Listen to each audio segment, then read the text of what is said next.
Okay, the good news is it's working. The bad news is I still can't see how much GPU usage there is, but that's okay, because we brought the thermal camera. Wow, that top card is definitely running a little hotter than the bottom one. 48.6. Ensued. Is privacy anti-competitive? Original article here is from macrumors.com. In 2021, iOS 14 will require apps to get opt-in permission from users to collect their random advertising identifier, which advertisers use to deliver personalized ads and track how effective their campaigns were. Ahead of this change, advertising companies and publishers have filed a complaint against Apple with France's competition authority, arguing that the enhanced privacy measures would be anti-competitive. The complaint alleges that the wording of Apple's permission prompt will lead most users to decline tracking of their device's advertising identifier, which could result in lost revenue. Lost revenue for advertisers. Oh, no. Oh, jeez. In August, Facebook warned advertisers that the prompt could lead to a more than 50% drop in audience network publisher revenue. Yeah, get wrecked, Facebook. In a statement, Apple reiterated its belief that privacy is a fundamental right, adding that if people don't bring their phones to an Apple store, they shouldn't really be allowed to fix them anyway, should they? Sorry, no, that's not what they said.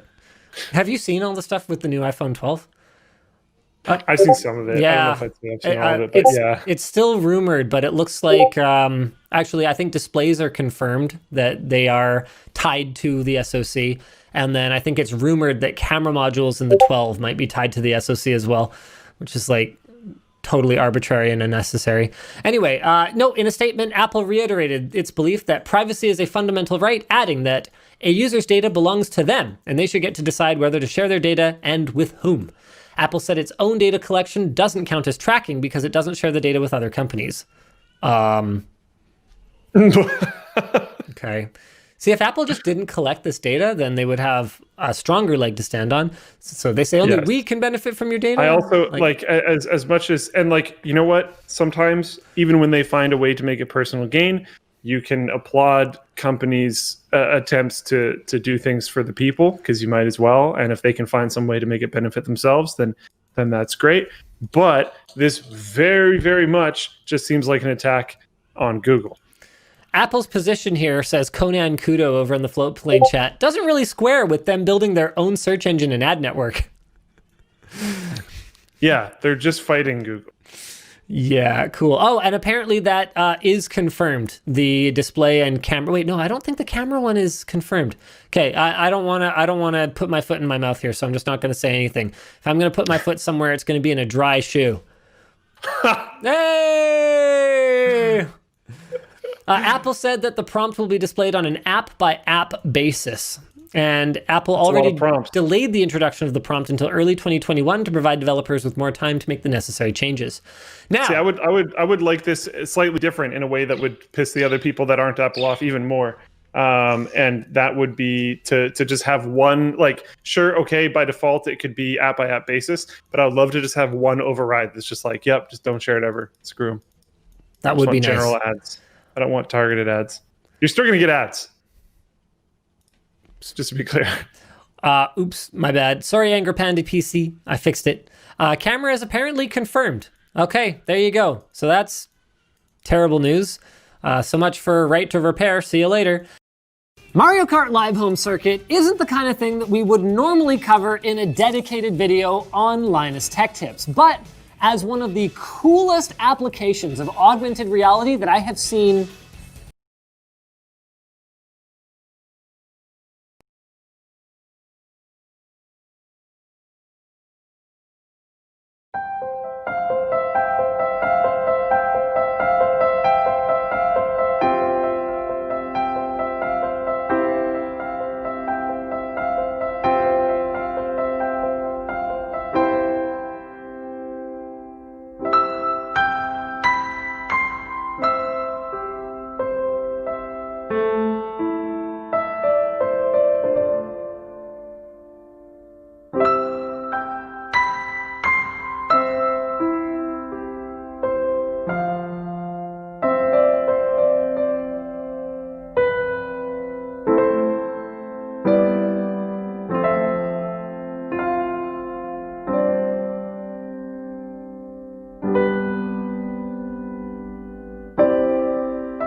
Hi there, welcome to another video about tech news on a normal day where nothing significant is happening. Retail listings for NVIDIA's as yet unannounced GeForce RTX 3060 Ti have been spotted at a Saudi Arabian retailer for 3,690 Saudi Rial, which works out to about $986 US. It's frankly cheap for a card that hasn't come out yet.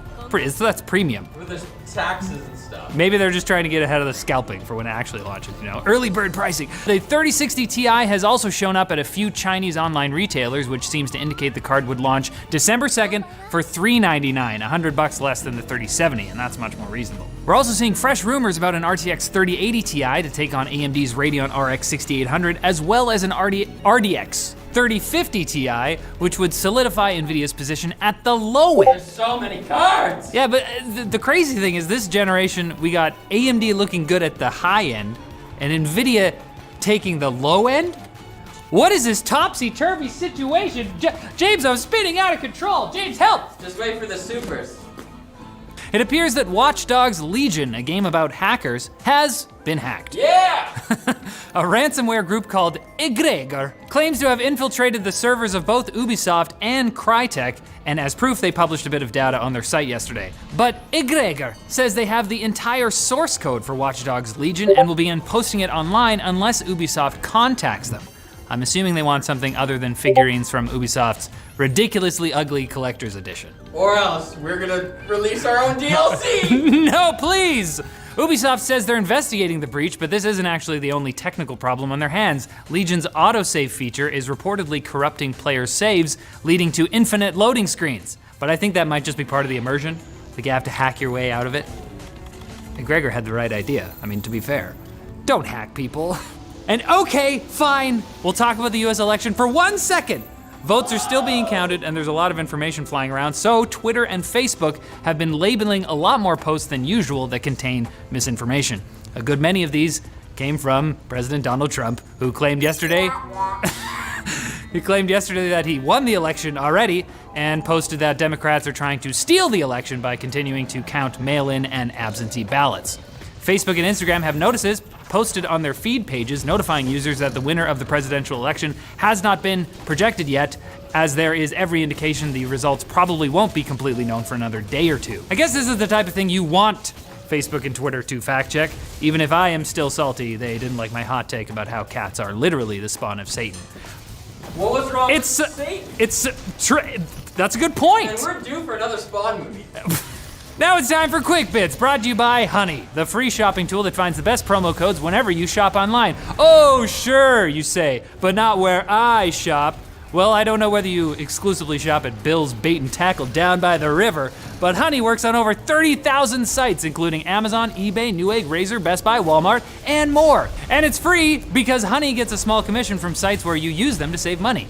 It's easy to use and installs in just 2 clicks, so there's literally no reason not to use it. Get Honey for free right now at joinhoney.com/techlinked or at the link below. Quick Bits, ever heard of them? You've done this so many times. Frickin' delicious! Bloomberg's Mark Gurman, an Apple leaker with a stellar track record, is reporting that the first ARM-powered Apple Silicon Macs will be a 13-inch MacBook Air and a 13 and 16-inch MacBook Pro, and that we're likely to see these at Apple's One More Thing event on November 10th. These laptops will probably look the same as the existing models, with the focus expected to be on their performance and power efficiency. And biceps. One can hope. Intel hasn't confirmed whether they'll be watching the event, but industry sources claim they'll most likely be in bed eating some unusually moist ice cream. Because they're crying into it. The tears are dripping into the ice cream, and it becomes a bit of a... Owners of the Google Pixel 5 have been posting photos of a strange gap between the body and screen of the phone, but a Google spokesperson says that's a totally normal part of the Pixel 5 design. Because they're designed by Tesla. We asked them. And it doesn't affect its water or dust resistance, even though some photos have a gap on one side of the screen and not the other. I feel like this is maybe a post Twitter should put a label on. And here's another regular reminder that this is why you don't pre-order. Colin. Oh, Colin's right there. Did you pre-order it? Do you have it right now? I don't want to see it. Wait, does it have a gap? No. Show us your gap. It will. A report from Mercury Research found that AMD's Ryzen CPUs have passed 22% market share, AMD's highest CPU market share since 2007. But for me, this is also a reminder that Intel ain't quite dead. They've still got over 60% CPU market share, so don't feel the need to send them any fruit baskets just yet. That's what you send companies when they die, I think. Uber and Lyft will not have to classify their drivers as employees after California voted overwhelmingly in favor of Proposition 22, which allows gig-based companies to continue treating their drivers as independent contractors. I'm sure you might feel a certain way about this news based on your politics. And that's it. But something we can all agree is pretty dumb is GameStop holding a TikTok contest for their employees. With one of the prizes being was the privilege of working more during the most intense shopping week of the year in a pandemic. Wait, what? Overtime pay though? That's what it is, really? Now I'm gonna do a TikTok dance about You get to work more? capitalism. And this episode can't go overtime. Thanks for watching TechWiki. Click the subscribe button, then enable notifications with the bell icon so you won't miss any future videos. So you dropped a few hundred bills on a shiny new smartphone, and at first you were thrilled with how great the photos looked, the crispness of the screen, and of course, how fast it was. Then, you fast forward a year or two, and your once top-of-the-line phone feels like it just had a giant turkey dinner and was ready to pass out in the backseat on the way home. I mean, can you imagine if your car, for example, struggled to go from 0 to 60 a couple of years after you drove it off the lot? I mean, how does this happen? Well, there are a number of reasons for it, but a big one stems from something that you probably see on your phone multiple times a week. You know how your phone often notifies you in the morning about how many apps it updated while it was charging overnight? Well, just like software for a desktop PC, mobile app updates often add new features which require ever more processing power. And developers know that as phone manufacturers keep coming out with more powerful hardware, they can take advantage of it to write more feature-packed apps. This also means, though, that older phones can get left behind quickly as their hardware just can't keep up with the demands of the newer versions of your favorite software. And a related problem is the operating system itself. OS updates are also tuned to take advantage of newer models due to the ever-expanding list of features that they aim to support. Also, they tend to end up optimized for the most recent devices since that's where the smartphone makers are generating much of their revenue. Think, for example, about how Apple makes a big deal about how new iOS releases give different kinds of functionality to hardware that is only found in the latest and greatest iPhones. The unfortunate thing is that app and OS updates are largely out of your control. They hit your phone by default whenever a new version is available, and, you can turn these updates off, but I wouldn't recommend it because they also contain important security updates. However, one thing that may be slowing your phone down that you do have some control over is how many apps you have installed. With storage sizes, phone feature sets, and download speeds increasing, it's easy to have dozens or even hundreds of third-party apps installed on your phone and not even realize it. Having so many apps installed can slow your phone down in two ways. One, certain apps can load up code that runs in the background when you start up your phone, which can use up processor cycles and RAM. Two, as the amount of free space that you have remaining on your device decreases, the solid-state storage inside your phone slows down because its operating system has to work harder to find pieces of free space to write new data to. Now, although this kind of file fragmentation isn't nearly as much of a concern on solid-state phone storage as it would be with a spinning hard drive, it can still be noticeable. And this also applies if your phone is filled with things other than apps. How many old videos or photos of where you parked at the mall do you have in your pocket that you just never bothered deleting? So if your phone is intolerably slow, transferring media to cloud storage and then removing apps that you don't need anymore, as well as deleting cached data, are good first steps. If you're more of an enthusiast though, well, there are active community developers who have worked very hard to bring modern OS versions to older Android hardware without some of the bloat. If you've got an old and slow Galaxy S3, for example, and you'd like to breathe some more life into it, it might be worth a little pop-in over at XDA Developers. But not before you hit up eBay for a new battery.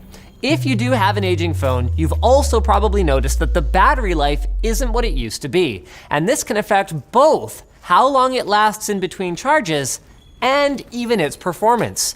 You may not know that batteries resist current flow as they get older, causing them to heat up. If your phone's internal temperature gets too hot, it can cause its CPU to throttle, slowing things down. Batteries also lose some of their maximum capacity over time, which has led to create from companies like Apple, where they admitted to slowing down older phones to ensure that while performance did suffer, battery life would stay similar to when the device was new. And you can learn more about that little scandal up here. The bottom line is that between apps that continually demand both more CPU performance and storage space, and batteries that wear out in a few years, it's almost like the deck is stacked against you so that you'll feel compelled to keep buying new phones. Oh, maybe that was it. Well, it took a while, but we got to the answer. Fortnite is free to play on PC, Mac, PlayStation 4, Xbox One, Switch, iOS, and Android. 100 players drop out of the battle bus onto an island, collect materials and weapons, and the last one standing wins. The environment is completely destructible and you can build using the materials you gather. You can play in solos or with your friends in duos and squads, and Season 7 is here. In Season 7, the Stormwing is the awesome new aerial vehicle in Battle Royale, and Season 7 introduces a massive map update with the new snow-themed areas including Frosty Flights, Happy Hamlet, and Polar Peak. The Season 7 Battle Pass is now available with 100 tiers and over 100 rewards. There's a new cosmetic item, Wraps, so you can customize your weapons and vehicles to match your favorite outfits, and there are new pets, so jump in for yourself using the link in the video description. So thanks for watching, guys! Like, dislike, check out our other channels, videos. I'm not supposed to say channels anymore. I don't know why, there's a note in the script. It doesn't matter. The point is, don't forget to subscribe and ring the bell, because if you don't ring the bell, how will you hear it? A portion of this video is sponsored by LastPass.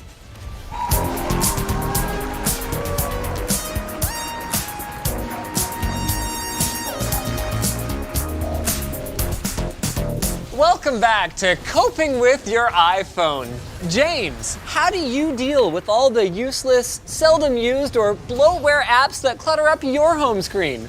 Great question. Well, you know, it's really no problem. All I do is I put them all into one folder that I call useless garbage, and then I just never go in there again. And it only takes up 1 square on my home screen. 1 square? 1 square. Just one? Wow.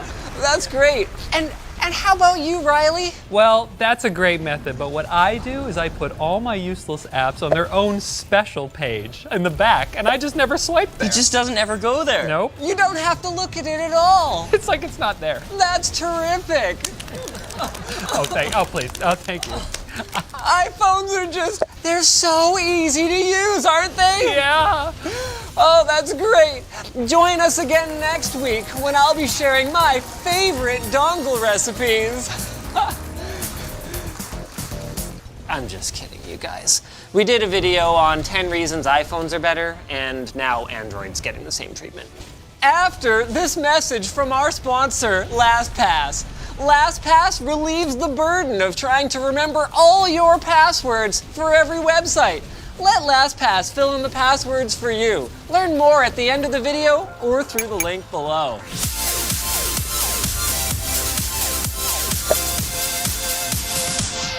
So once again, we've leaned on our community to compile our list, and surprise, surprise, the #1 most commonly cited perk of Android is customization.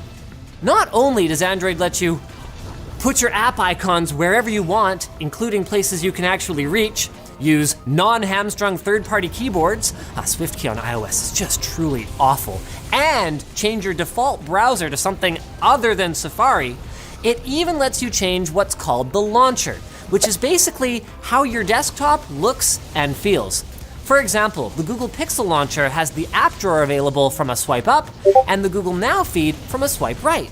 But you don't need to have a Pixel to make your phone look like this. Other Android phones can just download the Pixel Launcher or one of the hundreds of other launchers from the Play Store, which, whoa, Microsoft Launcher? Does anyone use that? 10 million downloads? Look, the point is that it's customizable, and while it is true that you can take more control of your iPhone by jailbreaking it, that basically just unlocks features that Android users already get out of the box. And Android offers an even deeper level of customization if you root your phone and install custom ROMs, which are basically alternative firmware, with many of them created for free by members of the open source community.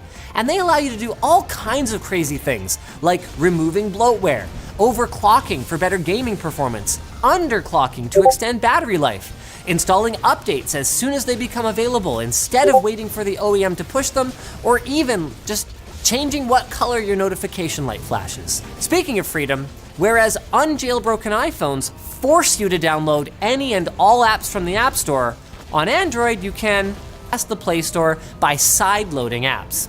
As many of you no doubt learned when you installed Fortnite for Android, apps are just .apk files, and they can be downloaded and installed directly on any Android phone, as long as you've enabled the capability in your phone's settings first. Apps that are sideloaded don't have to adhere to the Play Store's rules, so some of them can be sketchy. But there are cases where the decision to go off Play Store was driven by other reasons, like the developer not wanting to give 30% of their revenue to Google, or wanting to release a casino app that lets you gamble with real currency, or just wanting to free the nipple, as it were. The next level is that you can also sideload apps that are themselves app stores, so you can actually have more than one app store on your phone. For example, the Amazon App Store used to let you download one paid app per day for free. Like, there's no reason to miss out on stuff like that. And from a developer perspective, alternative and often smaller app stores let you target users of a specific niche or region. I mean, the Google Play Store is not accessible at all in China without a VPN. So if you want to access the Chinese market, you're going to have to submit your app to Tencent My App or Baidu Mobile Assistant. Number 3 took me a little bit by surprise. Interaction with the desktop. Now, when you plug an Android device into a PC, it acts like pretty much any other USB device or flash drive, and you can even use a conventional drag and drop interface to access both its onboard memory and an external storage device such as a microSD card.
What's it like to work at Linus Media Group? Well, I think it's great. I mean, my name's on the building. You know how that feels, walking up being like, yeah, my name's on the building. But if you want the real answer, you'll probably have to ask the poor schmucks who do the actual grunt work around here. So we made a deal. They said, if you agree not to watch the video, we will give the viewers the real honest answer. And I kind of went, okay.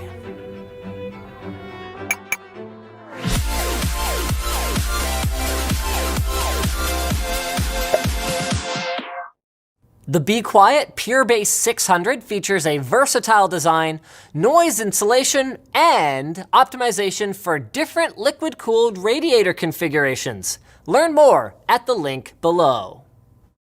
I remember thinking, this guy is so quirky. Psychotic. Petite. Hyperactive insanity. Yeah, somewhat like insane, slightly insane, like not much insane. I mean, we're not dead in the water yet, so I got there at 5:01, no answer. And my first thoughts are, holy crap, this guy is so intense that I'm a minute late for my interview, he locks up shop, leaves, doesn't even consider me. He's coming at you with all this energy and all this drive, and you just kind of have to match that. Like, has no semblance of personal time and is more than willing to, like, spend every hour of his life working. Linus as a leader, I think, has always been specifically good at inspiring drastic action. And he transforms that once you're already here to inspire gratuitous amounts of overtime that may or may not be. Linus had this idea to make videos about building a computer to a level that no one else had ever tried to make. So this was our first build guide. It took us like 18 hours. Close down the retention arm. A little bit of strength required here. I think we finished at like 4 a.m. I have never regretted anything more than taking the job at Linus Media Group for the first 2 weeks. And after that, things got a lot better. We had so much work to do. Linus is very decisive, but he's very vague in his decisiveness. He doesn't really know how you're going to do something, just what you're going to do. When Linus tells you that something will be done in 2 hours, I always double the amount of time in my head, and more often than not, I am correct. Quite a bit of fun to work for in like a constantly disorganized and a bit wacky kind of way. So I've never used a reciprocating saw. Boom, and it's plugged in. I get kind of weird demands from Linus.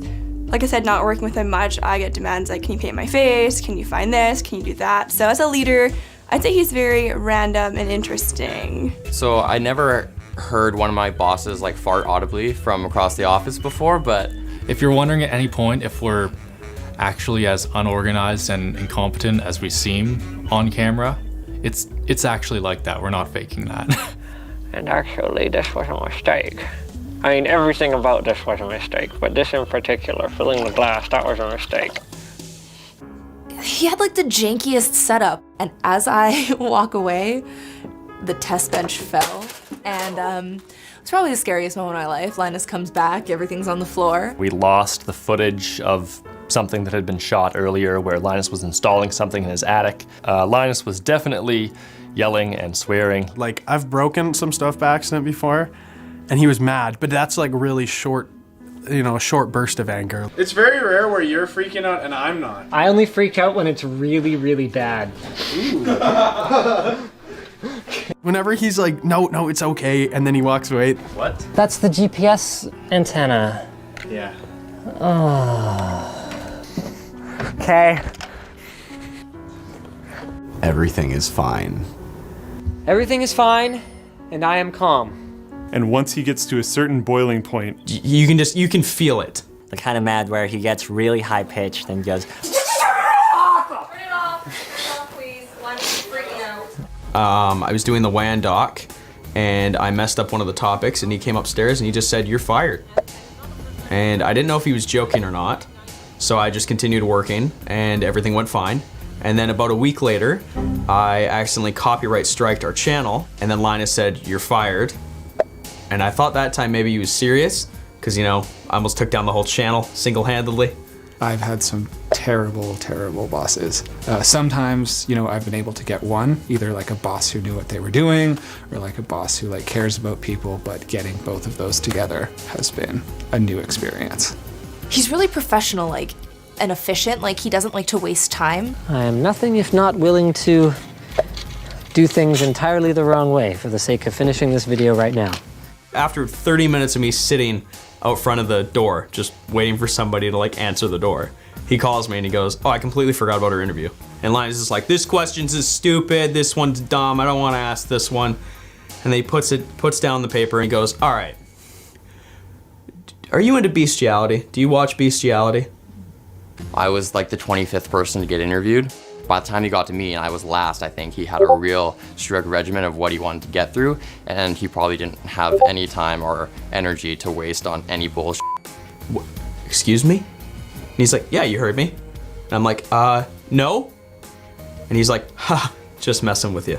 He found my Twitter and read out all of my tweets, asked me why I tweeted that, what that meant, who I follow, why I follow them. So that was a little bit offside for me. It was fine, but a little bit strange. The first interaction I had with Linus, actually on the phone, was my first interview. It was at an Indian restaurant with his children. It was kind of like a first date, but someone brought along a baby. The whole thing was full of really bad jokes. So I was a lot of nervous laughs and stuff like that. Yeah, it was like an interview, but I didn't know it was an interview. I was just literally there to have lunch with him. One of the things that I actually like about the relationship that Linus and I have is I can no filter and he can no filter, and everyone's fine when we're done. When I started, he didn't really know what he was doing. I didn't really know what I was doing. And we both kind of grew into figuring that out. Undo this stupid thing and then undo this other stupid, ridiculous thing. Stupid. They are stupid. I'm sure there's stuff that comes up that catches him off guard or whatever, but he seems to be pretty on top of everything at all times. Very well prepared for everything that comes up. I hate when he's right, he hates when I'm right, but we're both often right about the things that we're respectively working on. And that balance is fun and also frustrating. I'm pretty sure I've only probably talked to him one-on-one for maybe about, I want to say 15 minutes. Been here for 2 years. Because he's just so busy, just back and forth. It's kind of like hide and seek. I always need to find him. On the car ride to or from somewhere is when we can actually talk about whatever. So that's when you actually get to know him as a person, whereas when we're all at work, there's really time for nothing else but working. Throughout the years, I kind of saw Linus as this crazy maniac, and I was just trying to help him do whatever it was he was trying to achieve. But recently, because I've taken on managerial roles, he's more of a teacher than before. And I don't want to turn into him, but I'd like to steal some of his skills. It's a lot more structured here than I think a lot of people would assume. Compared to the beginning, things are a lot more corporate. It seems like we're a lot less mobile or agile to just change directions. There's intense meetings and there's deep statistical analysis, all this kind of stuff, which doesn't make it feel as fun. It's actually really refreshing to have a working relationship with somebody who's, well, the CEO of the company, but we're working together side by side. He understands the value of spending good money on employees and equipment so that the product that we make, which is videos in this case, is good. $138,000 US for 2 Red cameras and the bullshit accessories that they make you buy. $60,000 in hard drives to store all this crap on. Another $20,000 in NVMe SSDs so that all of our editors can edit Red footage off of our NAS at the same time. He cares. He cares about all of us that work here. He cares about you guys watching. And he's just a loving father. I don't know. I mean, he says he's not going to watch it. That's bullshit. Everyone knows that Linus is going to watch this, and then he's going to come around and be like, "So, heard you think I say it's fine all the time when I'm mad." I've always felt that a leader should ride a horse. And I've never seen him on horseback. So I guess if I were going to say one thing that Linus could do to improve himself as a leader in my eyes, is I'd like to see him on a horse more. Just, it would make me feel a lot more at ease.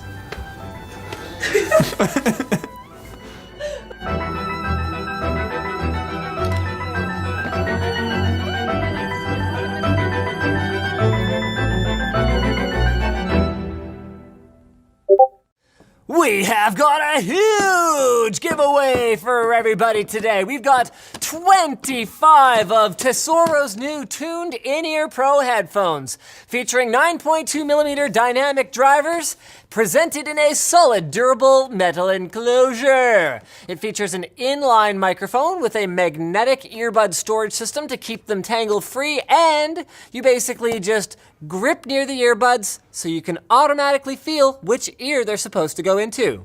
Comes with a carry bag and interchangeable tips, and they only cost $35 if you aren't lucky and you don't win the giveaway. So check out the giveaway now at the link in the video description.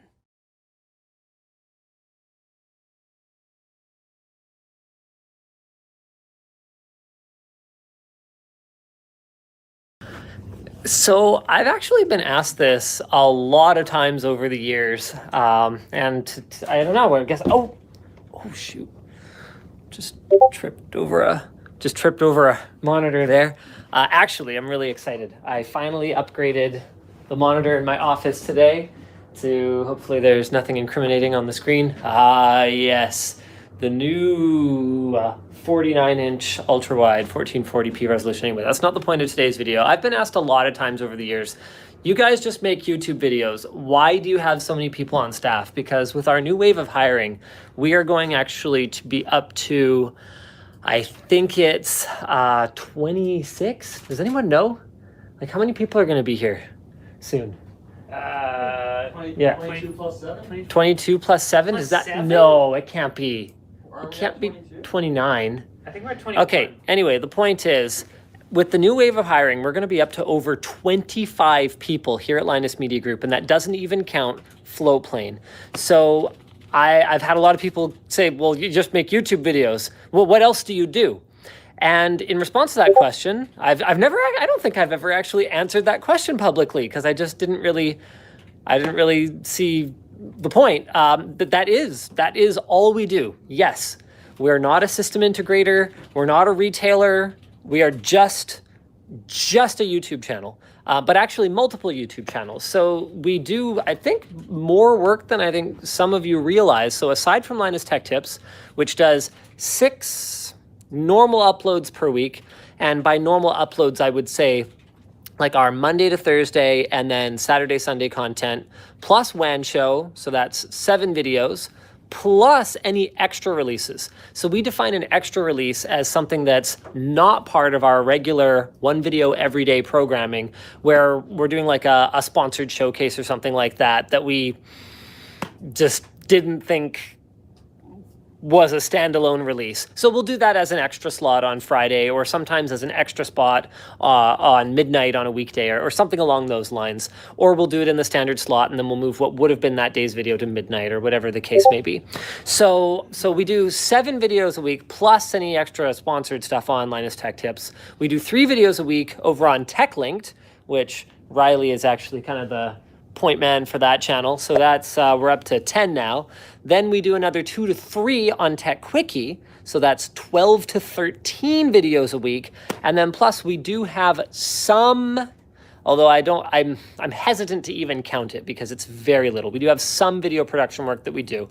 So if you work in retail at Best Buy, for example, you might have seen this lovely face, or Luke's actually, on the Boost, which is like an educational thing for retail associates. So we've done that for Intel. We have some stuff coming for Sabrent for like their product pages and stuff. I think I'm allowed to talk about that. Anyway, so here's what I'm gonna do. Right, so we do like almost 15 videos a week, which is actually a lot of work, believe it or not. Like, go make a video. So, that's basically, we only have like 1.3 people per video that we make a week. Like, that seems pretty reasonable, right, Riley? Oh, yeah, totally. So we're going to go through one by one, and I'm going to try and keep an eye on the questions that you guys post here.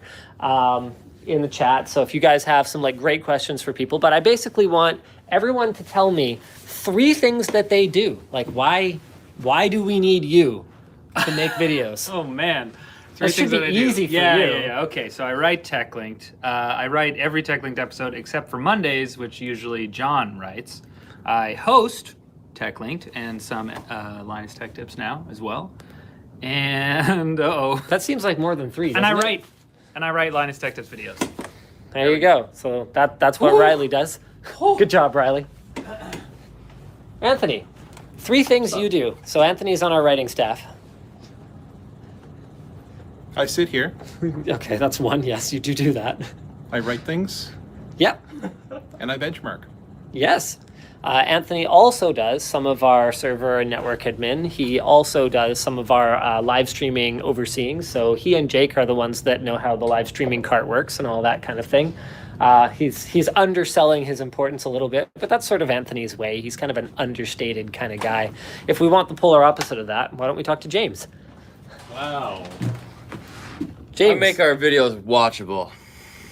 Wow. Okay. Yeah. What do you want? Yeah. Just 3 things you do here. I write. I sometimes appear on camera for TechLinked, WAN shows, maybe Tech Quickie, increasingly LTT, and another random project like sponsor stuff and events like the Roast. Yeah. Yeah, right. The Roast. The Roast is a big deal. So James has actually been instrumental in making that thing happen. We haven't actually given you guys a ton of details about the Roast, but it's next Friday. If you're in the Vancouver area, by the way, we're going to talk about this on WAN Show, but we will actually have tickets for sale. I believe they're super cheap. Do you know what the ticket prices are? Like, I think it's $10. I think it's like $10 or something. Basically, we're only charging for it to make sure that we don't get a bunch of people committing to be there and then they don't show up. We just want to fill seats with enthusiastic butts. Best You time know? to subscribe to Floatplane. Live streaming to Floatplane. Actually, it's a really good time to subscribe to Floatplane if you haven't already. James just reminded me that we are planning to live stream the Roast to Floatplane, and if there's anything too controversial, that will get cut from the YouTube release. I personally guarantee it. So if you want to see the uncut version, you're going to want to be subscribed to Floatplane. Plus, it's going to come out like way more than a week early. Oh yeah, it'll be like way later for the cut down version. Alex, what's 3 things that you do here? Hi. I drink coffee. I have some Tim's right here. Thank you. I spend lots of money on tools. So we've got a set of collets here that I'm trying to decide on what the best course of action is there. But we all that's know for a much more expensive thing. That's we all know you only pretty have soon. 1 course of action. Press buy now. Like, wait. I mean, make sure it's right first. Yeah, but that's not necessarily what we want, because I don't think that we want like these call-outs. We want the ones that you can change it more easier.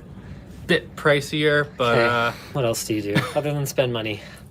I rate videos. Everyone's giving such generic answers. I should just answer for everyone.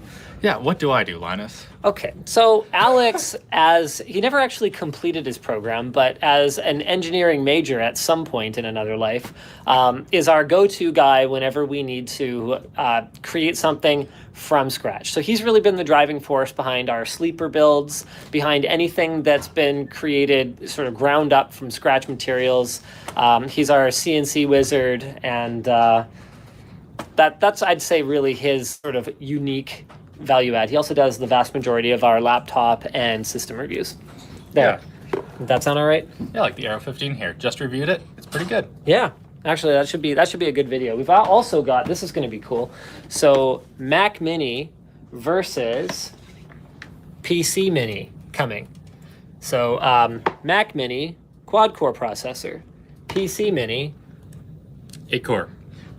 Mac Mini, is this onboard graphics? Yep, onboard graphics. PC Mini, 1080. it's going to be a little one-sided, I think. Jake's not at his... They cost about the same too. Are they about the same price? Yeah. Yikes. Ouch. Jake's not at his desk, but Jake is sort of our second-in-command maker. And then he also, I don't know, man, what does he do? Takes up a lot of space. He takes up a ton of space. He works on like kind of our weird projects. He does some kind of specialty builds, like the copper build that he somehow talked me into letting him keep as a workstation. He 3D prints lots of dick butts. He 3D prints a lot of crap, including this laptop stand over here, which I was like, on work time? And he's like, yep. And I'm like, okay. So even though he's technically not a millennial, I'd say he's the most millennial person on our staff. He's not here to defend himself, so I guess that's I get the last word. Lloyd is going to accompany us back to his desk, and he's going to explain what the devil it is that he does. We're actually launching one of his creations today. Yeah. You can bring your thing. It's okay. You're not going to bring it? No, it's okay. Okay. Too excited to show off your latest insanity. Now, I'm sure I'm going to leak something that Nick's going to be mad at me for, but there's not much we can do. Pretty much everything in Lloyd's area is like strictly confidential, but this isn't. We're launching the Elemento t-shirts today. So there's 4 different designs in different colors, and it's gonna be sold as a 4-pack. I can give you more detail on that later, but the purpose of this stream is to justify every person who works here. So everyone, I'm going around and I'm asking for 3 things that you do. Why do we need 25 people here? I know, why do we? Yeah, I just like do merch. It's like really awesome. So yeah. Okay, he does other things too. So he coordinates communication with Chinese suppliers, actually other overseas suppliers, local suppliers. Locals, yeah. We do work with some local suppliers. He does design work aside from merch. So can we show a teaser of the pins? Are we allowed to show a teaser of the pins? Yeah, let's show a teaser of the pins. Can you bring up the file? Face ones. Yeah, the face ones. Okay. Okay, make sure that your passport thing there is not on your screen when I come around. That would be really super bad. But we have a really, really cool, unique item that we're going to be doing at LTX this year. We are printing a very limited quantity of these because we figure most people probably wouldn't want it. And it's going to be super expensive because they're not cheap to produce. But, okay, are we good? Are we clear? Yeah, here it is. So there's going to be a pack, and it's going to come in like a special box, and it's going to have the faces of every member of the LTT team, at least at the time that we created them. We're going to have new people by then, but there's nothing we can really do about that. And you're going to get the whole pack of them. They're going to be about this big. Is that right? Mm-hmm. They're going to be about this big, and I mean, they'll be kind of heavy. Like, they're metal. They're not going to be super wearable, I don't think, but they'll be decorate things withable, so it's going to be pretty sweet. Oh yeah, actually. So Lloyd also arranged our lanyards for LTX. I hate crappy lanyards because I'm one of those freaks that actually. Oh wow, that's a big bulge. That's because my keys are there. It's all tucked. I'm actually one of those freaks that actually wears a lanyard. So I was like, look, I want the LTX ones to be really, really nice. So they're all metal on the ends, not going to break, and then the clasp itself is actually metal too. So it should be a little more robust than your typical trade show lanyard, which I'm excited about. Okay, Nick. 3 things that you do here at Linus Media Group. I make sure that Lloyd designs merchandise. I make sure that Jono sells things. I make sure that Linus doesn't forget to do things. Okay, so Nick, man, everyone's making me do the summary for them. Okay, so Nick is kind of like the doer of things. If there's something that you need, it's weird. If there's something that I don't have time for, but that I can't pawn off to a subordinate, like I need a management level decision and I need management level oversight on it, then it's Nick.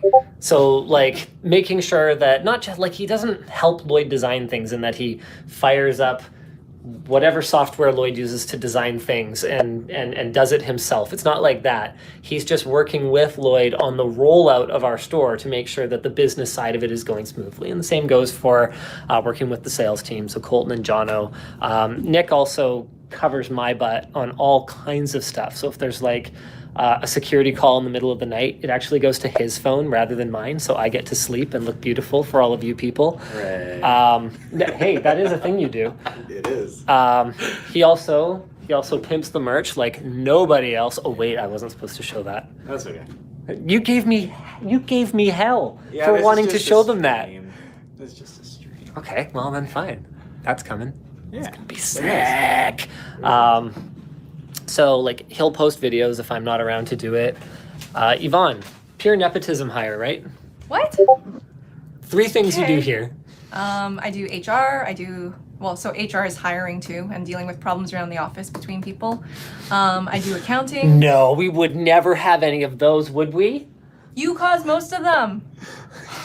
I'm just kidding. Anyway, I do accounting and I do all the random projects. So if somebody's like, hey, I want to do a roast, can you plan the event? Or hey, design the set. Or hey, build the office.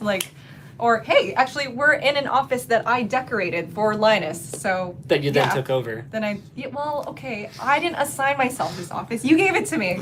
So Blame me for that. the reason Yvonne's in this office is because it's the biggest one, and Yvonne is actually 2 people. So Janice, who's not here today, she usually works off-site, sometimes comes in and needs a desk as well. So there's 2 people in it. That's why Yvonne got it. I'm like so salty though. I miss this office so much. My new one sucks. It only has 1 Ethernet port, and it does have bigger windows, which is nice, but my TV is gone. We can also just do a new thing for you. Yeah, we can do it. That could be Oh, my next project. wait. When Matthew comes in, can I get another run to my office? Let Yeah. me write that down. See, this is the kind of stuff I do, is I coordinate all this crap. Yeah. I shouldn't call it crap, sorry. So to be clear, James and Yvonne both took credit for coordinating the roast, but it's different aspects of it. So Yvonne is overseeing sort of the team, which includes Stephanie, which includes James, which includes Lloyd. So she's kind of overseeing. Brandon. Brandon's hugely involved in like the live production aspect of it, and then James, he's coordinating the talent, the actual stage. So without James, there's no show, but without Yvonne, there's nowhere for there to be a show. So that's kind of the structure there.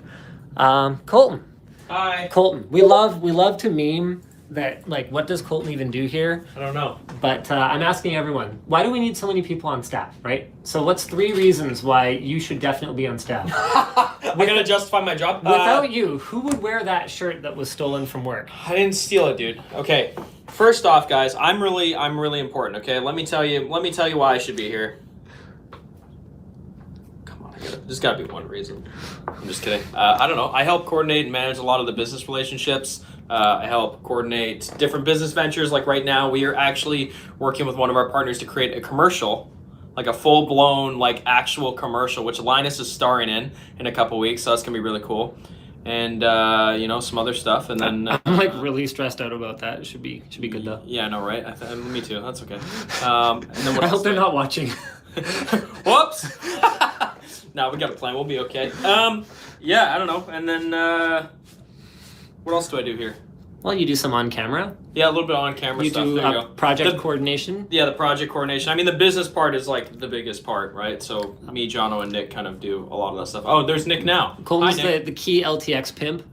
Pimp, yeah. Actually, right now we're hiring a event coordinator for events. So, Are we doing that already? Yeah, alliancemediagroup.com. Oh wow, okay. There we go. I didn't know we had announced that. It's We a job decided posting. we Thanks. decided that yesterday. Yeah, it's already up. We gotta Wow. act fast.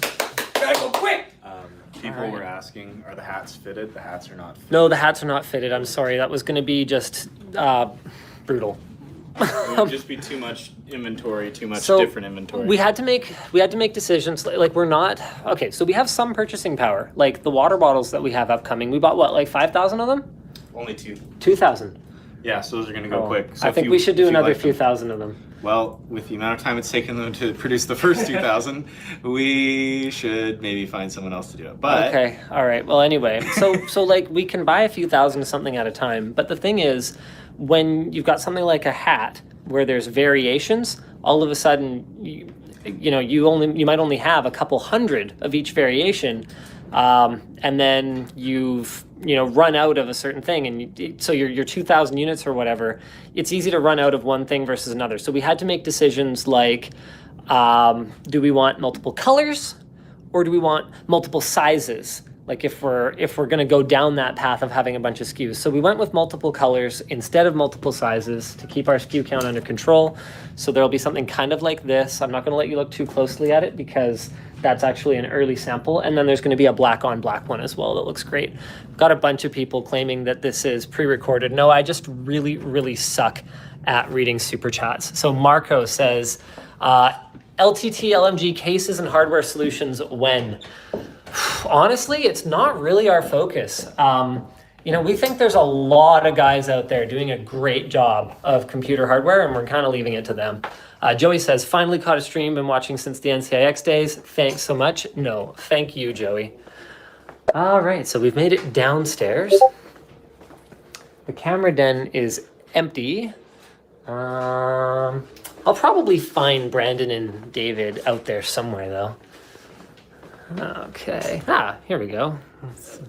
Let's find the macro king. What? So today's stream is, why does a simple YouTube channel need so many people working at it? So I'm asking everyone to kind of say 3 things that they do that make them important here. Well, I mean, who else would eat this trail mix without Terry? look, this is how I live. It's 7,250 calories in a single bag. If I forget my lunch, which I did today, I have this. I don't know. I edit videos. I QC most of the videos. And I complain a lot. Those are the 3 things that I do. Well, Taryn's complaints are mostly about like how we can improve processes in our workflow and stuff, so it's not entirely horrible. Good job, Taryn. All right. Why don't we move on to Ed, one of our OG members. So the stream today is, why do we need so many people to run a YouTube channel? You don't even edit anymore, which is hilarious to me. Whoa, you say that, but I just I edited this video. Okay, when was the last time you had edited a video, though? What? Today? Yesterday? Yeah, before that. Okay, so what do you do? Not much. You kind of got me. I'll pack up my things and go now. Okay, are you going to be another one that's going to make me do it? No, okay, so what I do is I tell Linus what to do. I tell other people what to do as a result of Linus telling me what to do. Does that make sense? So Ed's kind of he's our editor supervisor / kind of production manager. He also has kind of taken on like a total like schedule planning type role. I don't know. It's sort of loosely defined. Hire people. Yeah. Oh, actually, he was involved in the hiring process for 2 new editors. Is that right? 2 new editors, a grip, a bit of that other guy too, actually. So basically, spending all the money. Okay, cool. So yeah, Ed used to edit like our heaviest projects, things like Scrapyard Wars, but I think the plan is to have someone else edit Scrapyard Wars this time around, isn't it? Yeah, Dennis. No way. No, I'm joking. Hi, Dennis. What do you mean you're joking? What was that reaction? I just wasn't because you're so important to TechLinked and TechQuickie. I didn't think that he would reassign you to Scrapyard Wars. That's all. So, for real though. What? Oh. One of these 2 people right there. Okay, probably Alex P or better known as A Prime or Pella. So yeah, Ed's sort of like, he also coordinates the shooters too. So anytime anyone in this room or the room on the other side of this wall needs to know what to do, Ed is supposed to be the go-between for writing and pre-production and production. So since we're on the subject of Dennis. Oh, look at that. 3 things you do aside from just watching videos at work. Yeah. I'm watching you. I know you're approaching. Okay, so what do you want? What do you want to ask? 3 things you do here that make you a critical member of the team.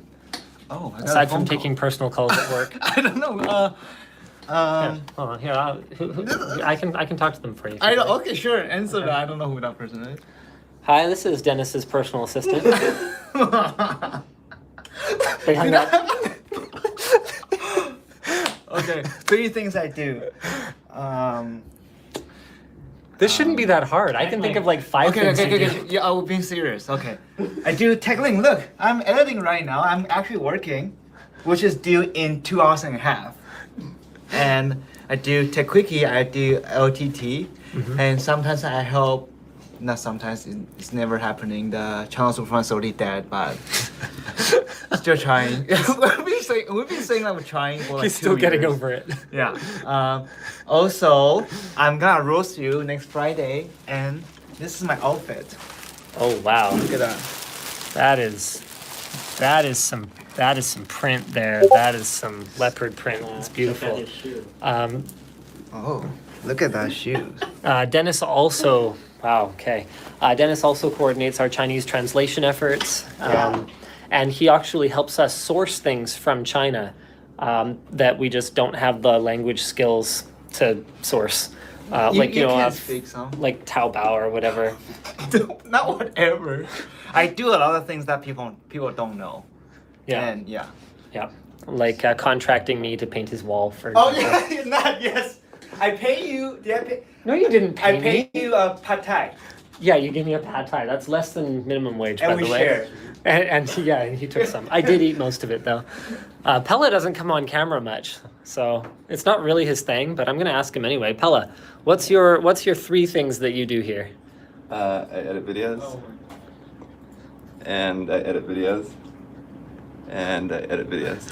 Okay. He also checks to make sure that videos are uploaded. Yeah, Pella mostly edits videos, but he also has kind of like an eye for detail. So he has done some just sort of random workflow improvement type things over the years here that are a little bit deeper than just I edit videos and edit videos. Pella has created templates for a bunch of our sponsor placements, I think. I've been watching the updates in the editing chat on those. Pella's actually working on, are you still working on a new intro? Yes. We want to show them. Do you want to see a draft? Do you want to show them a draft? Sure. We can see what people think. Yeah, this is going to be, wow, this is going to be your first real feedback on this. You're going to have to put away your troll streams here.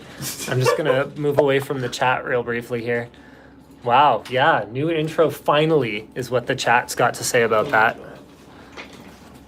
We know we're overdue. The thing is, like, when you're replacing, the longer you leave it, the more like iconic it becomes and the harder it is to replace it without causing endless screaming.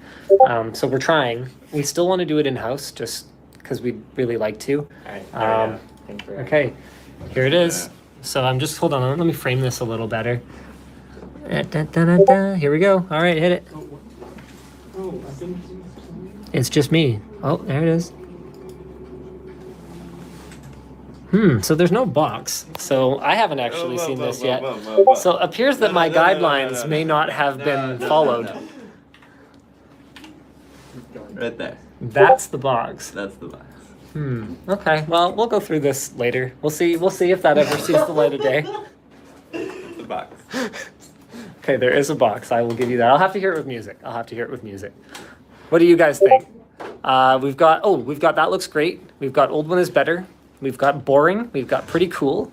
We've got I like it. Slow the logo down a little. We've got a bunch of people timed out by Nightbot. Old one better. Fire him. Old one better. Nice. I like it. Simple. Gets the message across. Pretty cool. It's aight. That intro does look cool. So it seems, you know what? I'd say 50-50 is about all you can really ask for with a large change like that. Your money on? Then we've got Alex P, better known as A Prime or Meme Lord. Oh. Why did that's just stuck to me now. Yeah, kinda. Yeah. 3 things you do here. I edit videos. I make snarky comments every time and blow up his face, I guess. So 2 of those were Meme Lord things. Yeah, that's because that's what I do. You're trying to escape that. You're gonna have to. So Alex actually has many different talents. He actually was the writer for one of our drone reviews a while back. I had actually intended to utilize his skills there more, but then drones as a category just like kind of died. And we can't fly them anywhere here anymore. So that was sort of a bummer. Yeah. Yeah, Alex actually has done a little bit of shooting as well. but mostly editing. Yeah, mostly. Mostly editing and meme lordery. So if you see a particularly dank meme on the Twitter, a lot of the time he was involved. Or Jake. All right. Oh, David. What's up? Okay, 3 reasons. Why do we need like 2 camera operators if all we do is make YouTube videos? Because we make a lot of videos, and then we can kind of alternate. I'll set up one while Brendan's shooting one, and then he'll set up one while I'm shooting the one that we just set up. So you actually have some more traditional production experience, right? Yes. Yeah. So the question we're answering in this stream is, why do you need so many people just to make YouTube videos? Yep. And from a professional production standpoint, how would you say our staff to output ratio looks? Our staff to output ratio is pretty excellent. I'd say like most production companies that are doing videos like ours are having like triple, maybe quadruple this staff. So would you say you're overworked? Oh, yes. Yes. Some days, yes. Yeah. Other days there's like kind of not a lot to do. I guess that's kind of the nature of the beast though. You know, we're in the tech space where if there's no news, sometimes, well, actually when there's no news, it's like more work because then you have to just like create news. You have to be like, oh, we took this weird thing that wasn't intended to do this and we did something different with it. Haha. Take that, establishment. Let's see if there's anyone in the lounge. Not right now. Oh, we are so close to rolling out the finished one. So this is our AMD finished system versus an Intel test bench. Stay tuned. Do not miss the latest lounge update. It's going to be, or the newest, which is coming. We shot it earlier this week. Don't miss it. Don't miss it. It's going to be awesome. Who am I missing? John. John writes TechLinked on Mondays and Fast as Possible for Tech Quickie all the other days. So he's a full-time writer. He's off-site though, so I can't really show him to you. Jake. Hey, we caught up with Jake. Hi. I kind of explained what you do, but the purpose of this stream is 3 reasons that you should be employed here. Like we're justifying why we have so many people on staff. I make sure WAN show works every week. It is late sometimes still, but normally it works. I do most of the networking videos, so without me, who was gonna do that, right? Anthony. Okay, well, damn it. Really struggling here. And he does things. I'm good at beating on you. That's like verbally. Okay, that's fine. I already explained what you do anyway. Beta male. I did it way better than you. Beta male. Low testosterone. Then there's Brandon. It's perfect that Brandon's going to be kind of like, oh no, never mind. It's kind of compensating for the kind of dramatic lighting. Yeah, I'm live. Okay. But it's okay. So Brandon, we're trying to justify in this live stream why we have so many staff just to make YouTube videos. So I asked David this already, but I'd love to hear your answer. You also have some more traditional production experience. Yeah. How would you say our output to staff ratio looks to you? Output to staff, it's excellent. We produce how many videos a week, and then we do other projects that no one knows about until they see them. Like there's so many things that we do that people don't know about because we're doing them, not talking about them. Do you know what I mean? Mm-hmm. So like the roast we only just announced a few days ago. And there's a couple other large projects that no one's talked about. But Colton actually teased the Pulseway. Okay, yeah. So yeah, like we have Pulseway. This stream. We have Pulseway coming up, and I've been working on that for like over a month, and no one knows about it. But it's been a lot of work, and it's probably the biggest project we've taken on ever from a production standpoint. And like, but you don't notice that because all the videos still keep coming out. Yep. And like, there's little things that I think a lot of people wouldn't necessarily appreciate. Like Brandon and one of his production industry friends actually coordinated the redesign of the bedroom set. We've gotten a lot of really great feedback on how good it looks, especially with the LED lighting that's built into all these shelves. Do you want to go turn it on for me, Brendan? 2 very experienced people an entire day to just put in the shelves, and then they had to do the lighting. So they're all floating. They're all like really strong. Like we can actually put heavy things on them. But check this out. So the bookshelf now has lighting, and the shelves, check that out, also have lighting. So Brandon coordinated that. Also, the creation of these like gorgeous resin scratch. tables, scratch-built resin tables, like natural wood. So it's like little things that no one's going to be like, oh, you know, wow, that table looks so great, but it adds some real production value to the videos that otherwise just wouldn't be there. Oh, lot of great feedback on the resin tables. Thanks, Brandon. I think I'm getting pretty close Those things to are sticky though. close to the end. Actually, oh, Tyler. So we reached a point where my level of disorganization just got too high, and we hired Tyler to take on my disorganization. What do you do here, Tyler? I take on your disorganization. And cover for my boneheaded mistakes. Yep. And now he actually also has a helper. So Tyler is, we're not using his name, we're not showing him on camera yet because he's still on probation. But yeah, so Tyler has a helper. So Tyler makes sure that when we have an event like LTX, all the pallets of stuff are where they're supposed to be, when they're supposed to be there. When we have new items arriving, he makes sure that the right people know about them when we're shipping things out. Other than merch, we have a third-party shipping logistics contractor for our merch items. But other than merch, Tyler ships out things like prizes for giveaways, stuff like that. Tyler coordinates like weird random things, like we need a trailer hitch on the work truck. Who will do this? This guy. That's how enthusiastic he usually looks about it too. But actually, no, I'm serious. Tyler seriously has a great attitude, which you definitely need to deal with. Sort of between my nonsense, Brandon's nonsense, and Yvonne's nonsense. You gotta have you gotta be real positive, you know. I think that's it. I'm gonna feel so bad if I missed someone. Did you get Janice? I mentioned Janice, but she's not here today. You get Tyler? I got Tyler. Who else? I think Here. I think we're good. Yeah, I mentioned John. How about Jono? Jono, oh, he wasn't at his desk. I'll go see. Oh. I'll go see if Jono's back. Jono's a relatively new member of the team, but basically we work with, you know, Colton or Nick would probably know this, but we work with literally dozens of brands. I mean, we've got to support this entire staff somehow, but we work with literally dozens of brands. So Colton was just not able to keep up with all of it by himself anymore. So we added Jono. What do you do here, Jono? I handle sponsorships, outreach brands, and tell which kind of sponsor showcases we should do.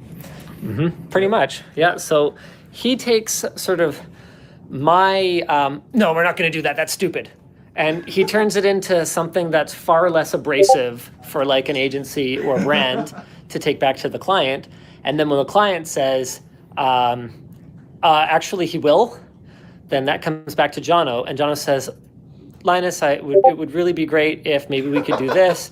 So he's kind of like a translator between, you know, one diva and then another diva.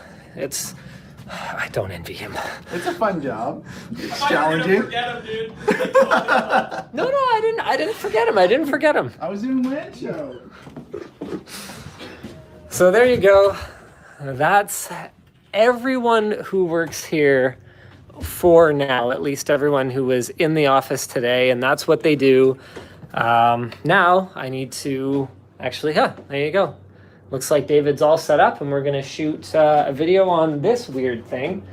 So it's like a memory to SSD adapter thing. Pretty weird. So I'm gonna do a video on that, and then WAN show, which will hopefully be on time, but that seems kind of unlikely at this point. Oh yeah, I actually have most of my script written for this too, the Nubia Alpha. Really weird smartwatch with a flexible display. I got people asking about Ivan. Ivan is no longer with us, so he's not here anymore, but thank you for remembering him.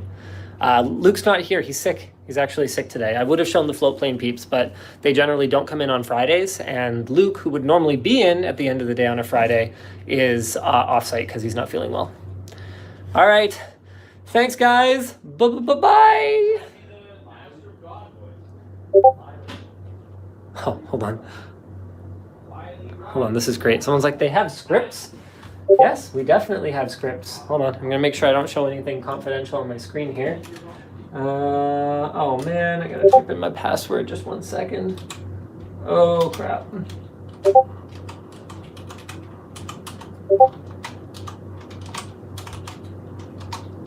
All right. Yeah, I don't think there's anything confidential here. Yeah, so here you go. This is what one of our scripts look like. Anyone who applied for one of the writing positions will have seen something like this already. We sent out some sample ones, but there you go. So this is what I wrote up for this video. So we'll throw that on the prompter, and that's how it works. Bye.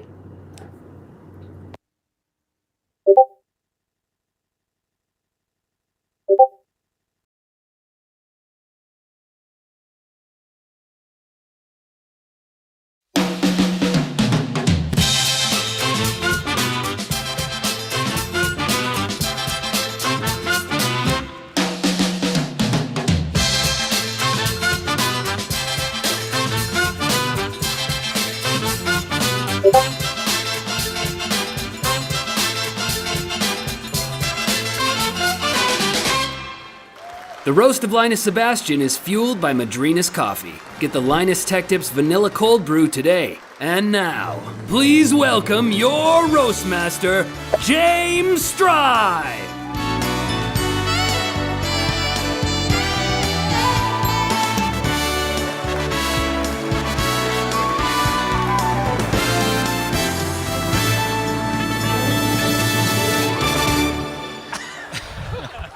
Good evening, ladies and gentlemen.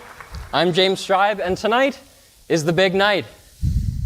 Welcome to the Madrinas Coffee Roast of Linus Sebastian. Tonight we're here to honor a man who made hundreds of hours of quality educational content 5 years ago and has been riding on clickbait ever since.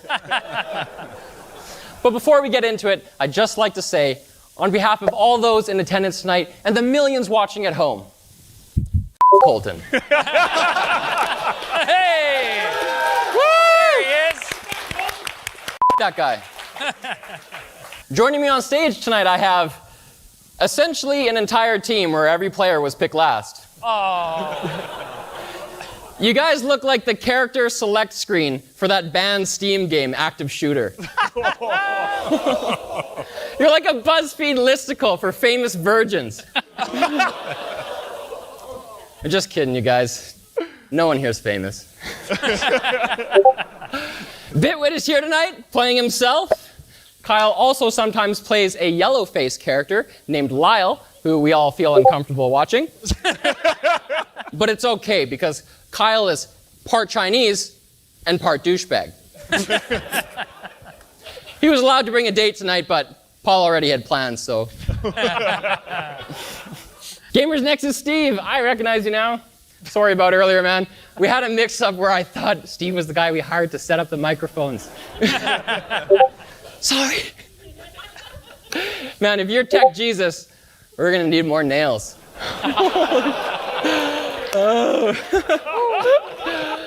Not to be outdone, Nick Light is here tonight. You may remember him from such roles as the Addams Family's Uncle Fester and Help, my head is a bowling ball. And finally we have wait, who the is that guy? Taryn Tong. I'm told you're Linus's old boss or something? That's a rumor. You don't look funny at all, man.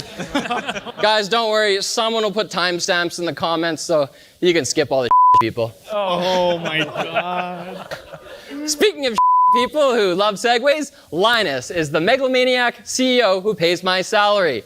Linus is a fast, easy way to regret ever looking up a phone review in the first place. So you can get on with your life, because who the cares anyway? Just head to littlemanssyndrome.com and enter code GRINDER in the How Did You Hear About Us section. So thanks for watching, guys, because I'm fired now. On a related note, it's a good thing that we're doing this roast now because, let's face it, YouTube is a fickle mistress. And now that Linus is over 30, this house of V-cards could collapse at any minute. Which is why I brought these headshots. Hey. Oh my. Call my people. We're gonna take a few pokes at Linus tonight, but there's no denying he's an icon that you should probably drag into the recycle bin. Let's take a look at the work that bookmarked him in the first place. Thank you for joining me. That didn't quite go as smoothly as I thought. I pissed off a lot of people, and maybe that makes me kind of an asshole, but I'm a happy asshole right now. Let's put the past in the past. After this word from our sponsor. Hockey stick. Why not both? Am I being manipulated to join a crusade, or is there some kind of agenda? Let's see if I still got this. Activate Windows.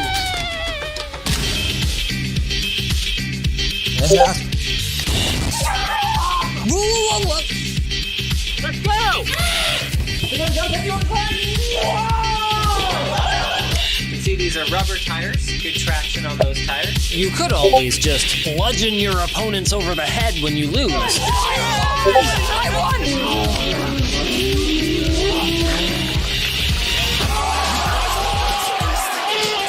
And I stand by everything I said! What is going on here? These two entities never actually oppose each other directly. Me? L. Junior. Hey! Are you pranking me right now? My sister had some spare pregnancy tests and I was like, oh, well, I'll just try. Why didn't you get tested when I asked you? You know you want this ride. Hey there, sexy. I would like to spend some time with you tonight. We are going out to purchase some adult sex. It's all about the butt. You want to start bouncing then? I'm gonna start bouncing it, baby. Was I wrong when I said she's a thick girl? No! Prepare for some lube to go everywhere. Oh my god. It's full of pubes. I'm a little nervous too, baby. I've never done anything like this before. Oh my god, it's hot! Turn that camera off, let's go! And through all that time, he never changed his hairstyle.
you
行こう。次の目的地へ。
行動するのだ。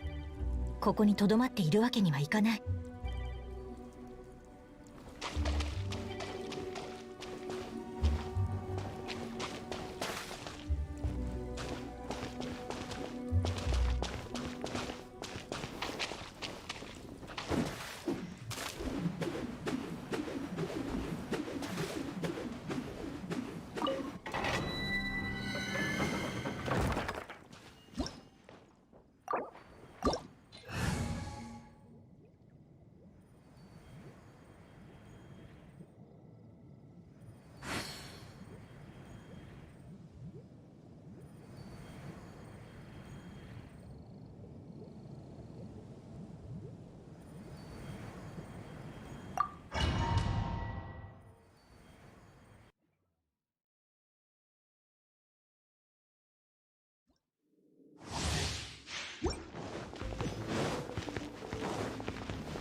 私に答えるのだ。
剣に近い。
Sinking the peace of reason, shaping a peaceless season. Reason to keep believing, waking the beast to sleeping.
Okay.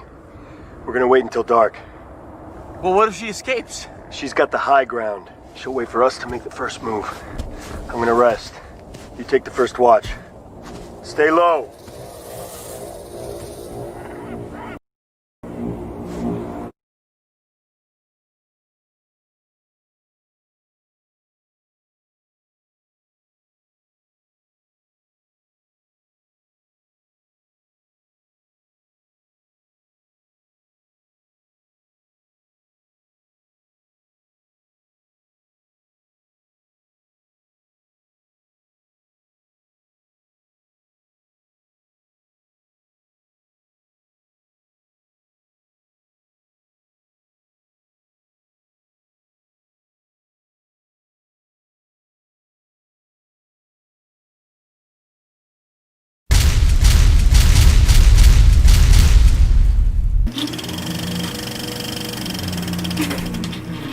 From Guillermo del Toro, the Latino Peter Jackson, comes a completely original sci-fi universe that doesn't rely on any pre-existing franchise. As long as you don't count Transformers, Ultraman, Power Rangers, Godzilla, Rock'em Sock'em Robots, and stupid Hugh Jackman robot boxing movie, or every anime ever made. Pacific Rim.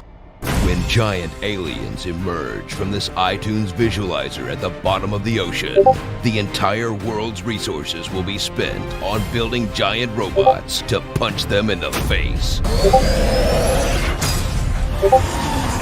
But these machines are only as good as their two pilots, who for no reason at all must be connected by an overly complicated neural bridge to ensure drift compatibility. A system so advanced, only family members can do it. We were drift compatible. Or just two random strangers. We are drift compatible. Or just one guy by himself. This makes no sense, but it sure looks cool. Meet Raleigh Beckett, a hotshot pilot struggling to maintain his American accent. All those years I spent living in the past. Never really thought about the future. And his co-pilot, Mako Mori, a girl so bad at speaking English. I've studied your fighting techniques and strategy. Sometimes she just gives up mid-sentence. You promised me. 私が以外に彼と乗るべきだと思っている。 Watch as these two awkwardly flirt in a classic will they won't they relationship. Then, for the first time in movie history, won't. Suit up with these badass fighting robots. Crimson Typhoon. Cherno Alpha. Striker Eureka. And this one named after a stripper. Gypsy Danger. Who comes fully equipped with ineffective elbow rockets, painfully slow plasma cannons, and an incredibly powerful sword they forgot they had until about 2/3 of the way through the movie. We're out of options, Mako. No! まだ方法が残ってる! Probably should have busted that out at the beginning of the movie. Don't you think? Ride along with a marshal, an ex-pilot forced to take cancer-blocking future Altoids. But no amount of future cancer can stop him from giving the most awesome speech since Independence Day. Today we face the monsters that are at our door and bring the fight to them. Today we are canceling the apocalypse. Hell yeah.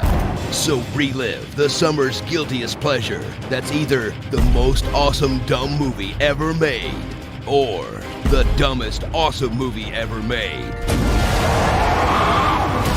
So awesome!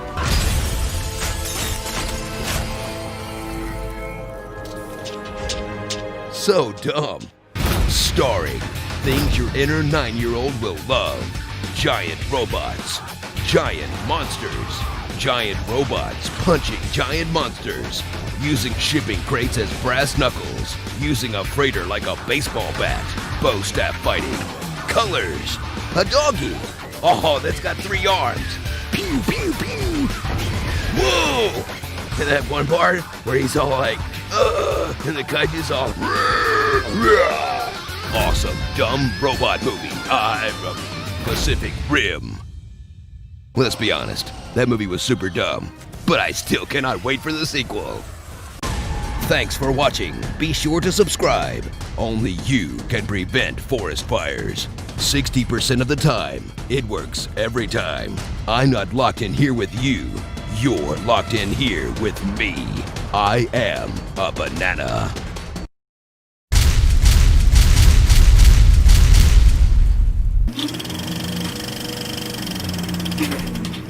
Prepare for a film that only exists so non-nerds will recognize the blonde guy in The Avengers, Thor.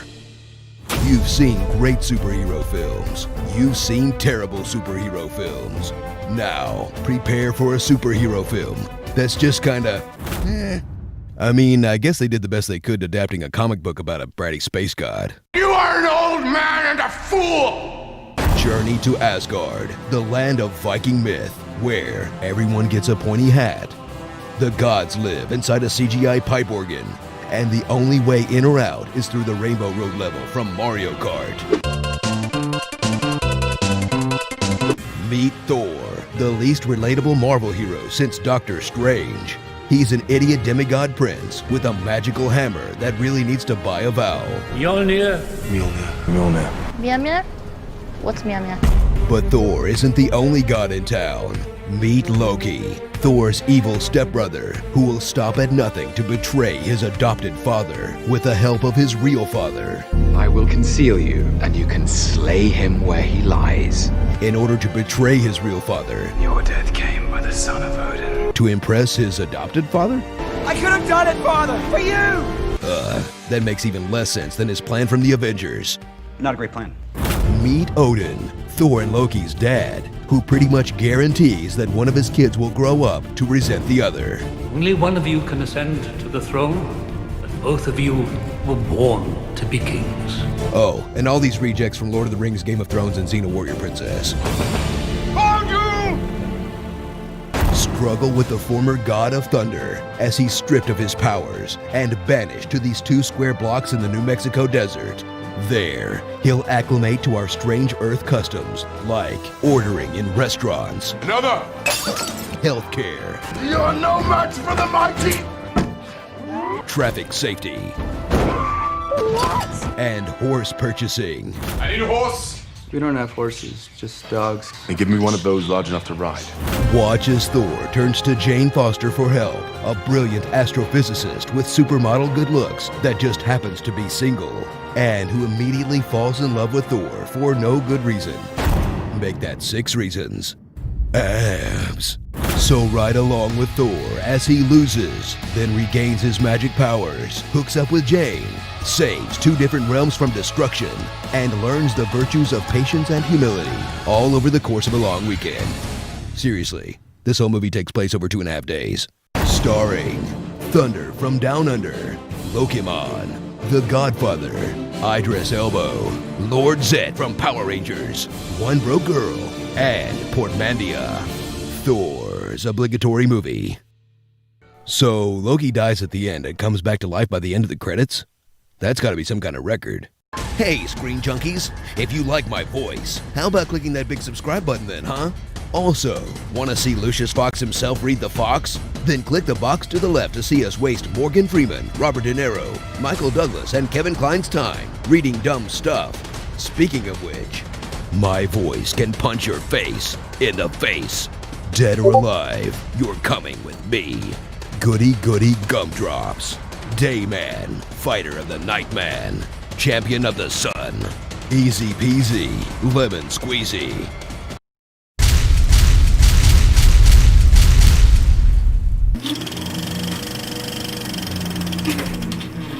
The following trailer is rated S for super spoilers.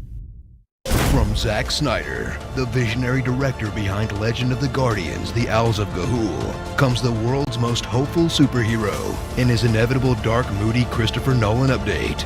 Because God forbid a Superman movie be any damn fun for anybody.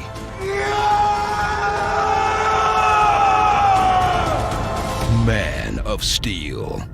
Prepare for a mopey, violent reboot guaranteed to depress adults and frighten small children, where one of America's greatest icons, Superman, is played by this Englishman with the acting range of a crumpet. Who are you? I am your father, Cal. That's my name. But my God, what a beefcake. He's the hero who stood for truth, justice, and the American way, but this time stands for destroying American property. That's a $12 million piece of hardware. It was. The Canadian Arctic. This guy's livelihood. Bruce Wayne's satellite. Downtown Smallville. And like half of Metropolis. It's a bird. It's a plane. It's coming right for us. Everybody run!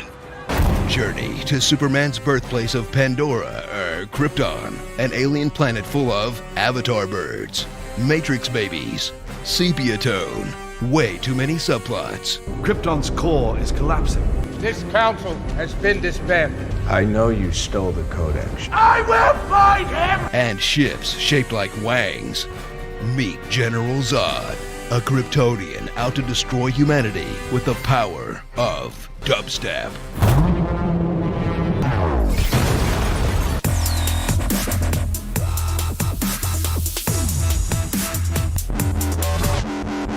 In order to defeat Zod, Superman must decide which of his 2 Robin Hood dads to listen to.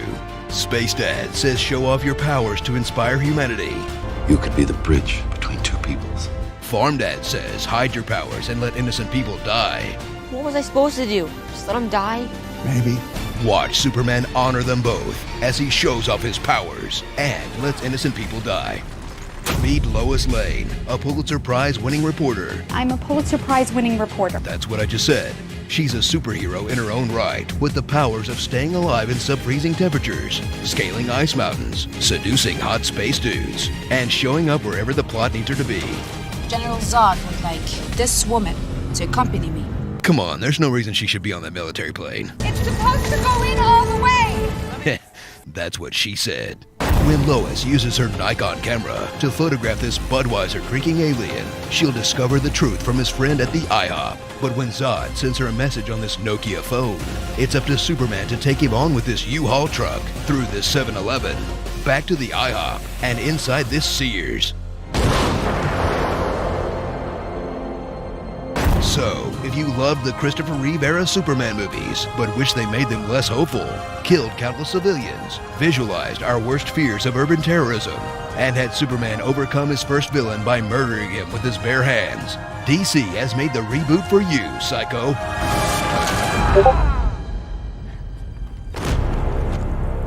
Yikes. Starring Specific Zod, April O'Neil, Ghost Dad, Fallout Box Art, Kevin Costco, Perry Black, Superman pooping, and those pin art desk toy things. You know, from Spencer's Gifts, the one used to press your face against. You guys know what I'm talking about, right? Man of Steel. Can't believe I'm now actually rooting for Ben Affleck to kick this guy's ass. Thanks for watching. I am going to steal the Declaration of Independence. The jerk store called, and they ran out of you. Spoon. The fox says what I say it says. I am vengeance. I am the night. I am Batman.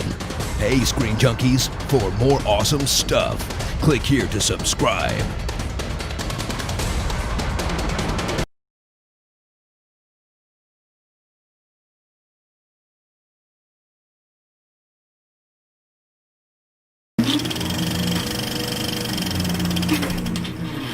From the creator of your older sister's favorite 80s movies and the Chris Columbus that didn't kill any Indians comes the Christmas classic that cable channels have rerun every holiday season for the last 20 years. 20?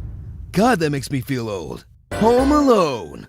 Deck the halls and gather round for a family film about standing your ground. Hello. In one of the most violent kids movies ever made, that's one part Ferris Bueller and one part Saw.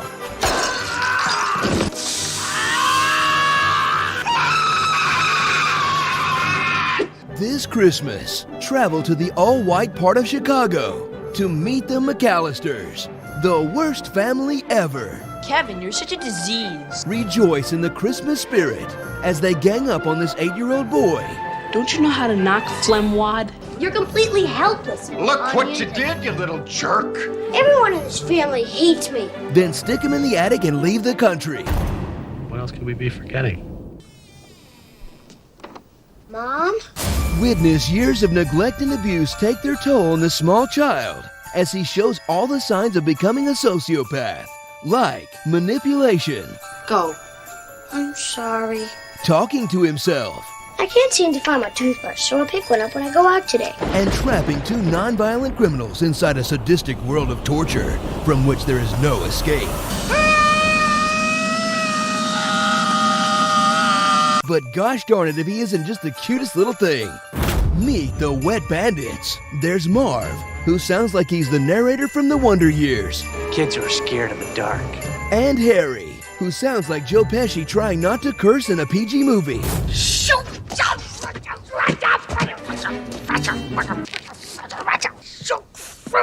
Can I get him? Watch as these bumbling idiots only rob in broad daylight, wear fingerless gloves during a burglary, and are irrationally obsessed with one house. That's the one, Marvin. That's the silver tuna. That's really just full of mannequins and poinsettias.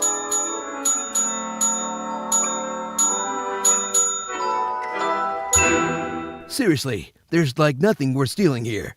So bundle up and relive the early 90s joy of Micro Machines. Starting lineup figures, Johnny Carson, 35mm cameras, landline phones, answering machines, pre-9/11 air travel, and Macaulay Culkin. Prepare to have your heartstrings tugged as Kevin, who's been home alone for 3 days, is finally reunited with his family, then immediately left alone again. You went shopping? Yeah, he doesn't know how to tie his shoe. He's going shopping? Well, that was awkward. Starring Joe Pepsi, Wish Kid, Little Big Pete, Arcade Fire, the dad from Home Alone, Igby Wets Bed, Jasper Beardley, John Cameo, BuzzFeed, The Running Mom, and Space Jam. Home Alone. Oh man, this scene always gets me. I'm not crying. You're crying. I really should call my dad. Thanks for watching. The North remembers. Fart Garfunkel. Release the Kraken. Shuck it, Trebek. She sells seashells by the seashore. Hey, Screen Junkies, for more awesome stuff, click here to subscribe.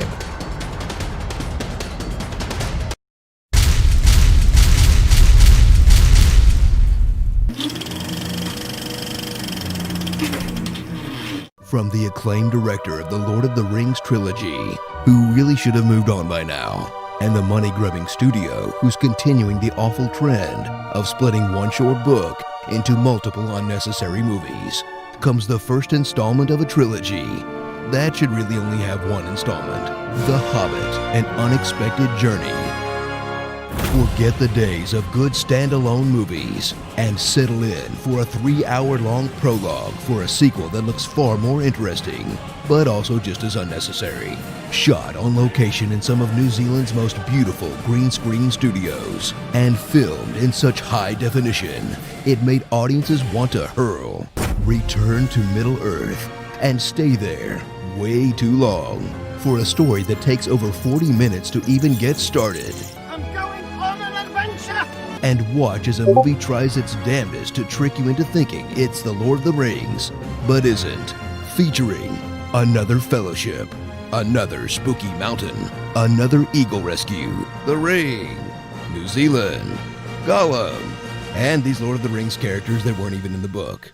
But instead of saving the entire world from evil, this time they're saving one city from smog. Smog. Smaug. Smog. Smoag. Smog.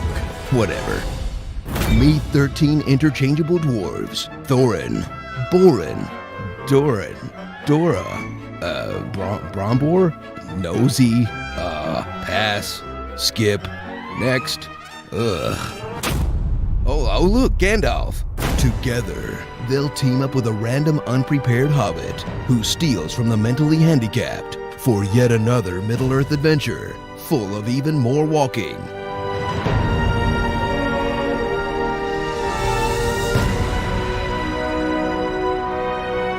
And singing. The pines were roaring on the heights. Or get the extended edition to see even more singing and wandering around.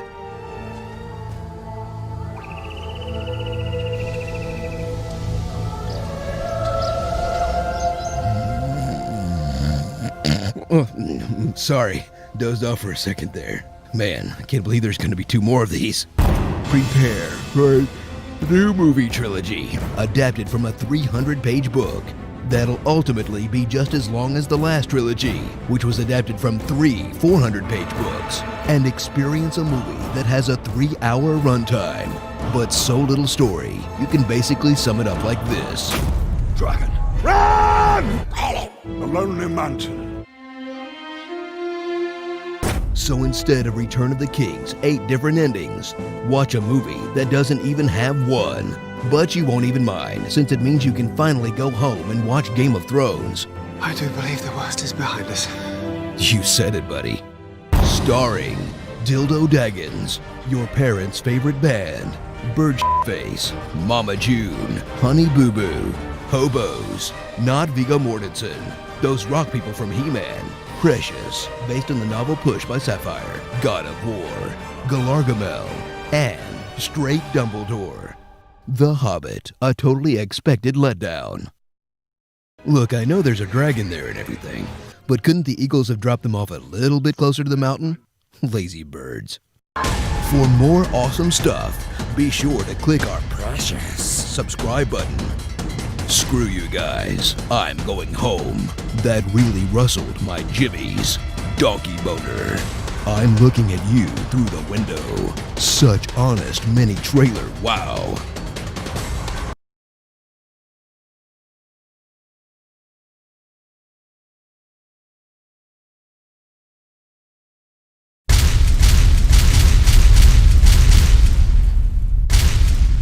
Happy holidays! This year we got you the trailer you've requested the most, for some reason. After 42 volumes of comics, 18 movies, and 15 seasons of television, one live-action adaptation will ignore everything people loved about the Dragon Ball franchise in America's biggest insult to Japanese culture since Hiroshima. Dragon Ball Evolution. Prepare for Fox's half-assed attempt to cash in on their expiring rights to Dragon Ball. It's an adaptation that steals from everything except the source material, featuring elements of The Matrix, Lord of the Rings, Twilight, and The Last Airbender. Shadow Crane Strike is the most basic of all the airbending techniques. Oh, come on! When the Sith Lord Piccolo escapes his ancient prison, somehow, Goku, a student at Video Game High School, must find the Dragon Balls before something about an eclipse, or else something about Uzuru, the evil monkey werewolf. It doesn't make any sense. Can I get a little help here? We'll take it from here, honest trailer voice, man voice. Thanks, guys. I'm totally lost. All right, listen up. Dragon Ball is the epic saga of a martial artist who... Wait, that's Goku? Well, this is an outrage. I never went to school. Also, I don't think you're white. I'm a Saya Genie. Anyway, it's about Noku here's quest to collect all 7 wish-granting Dragon Balls before... Whoa! When did I get a hot Asian sidekick?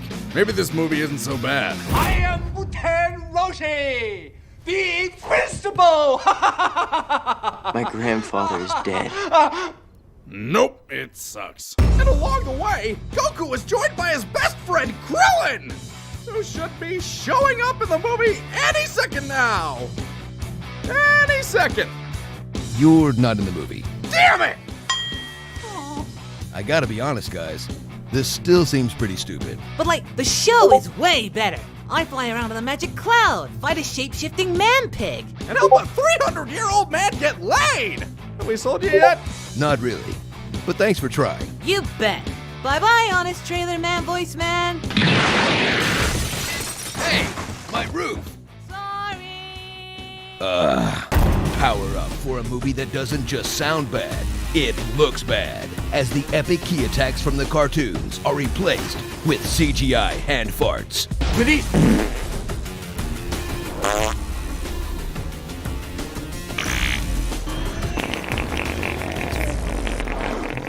Squirm as the awkward level goes over 9,000 in a movie full of long pauses. You're different. I like different.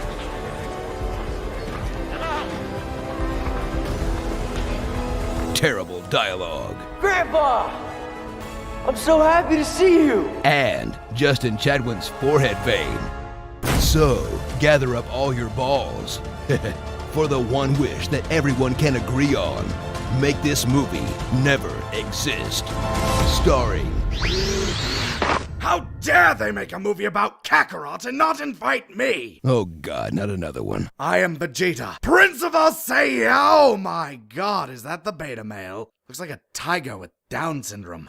Never mind, bullet dodged. Would you like to do the honors? Of course I will. Starring Geico, TTs, The Mask, The Keymaker, Crouching Tiger, Dead Career, Nobody's Favorite Ghostbuster, Mighty Joe Young, and not Laura Croft. Oh god, what a steaming pile. Dragon Ball Evolution. So wait, Kakarot wishes a guy he just met back to life at the end of the movie, but he just lets the man who raised him from birth stay dead. And I can dig that. Special thanks to Team 4-Star. And if you want to get us something for Christmas, be sure to click that subscribe button. Really? We're doing this again? Fine. Kamehameha! It's over 9,000. Next time on Dragon Ball Z.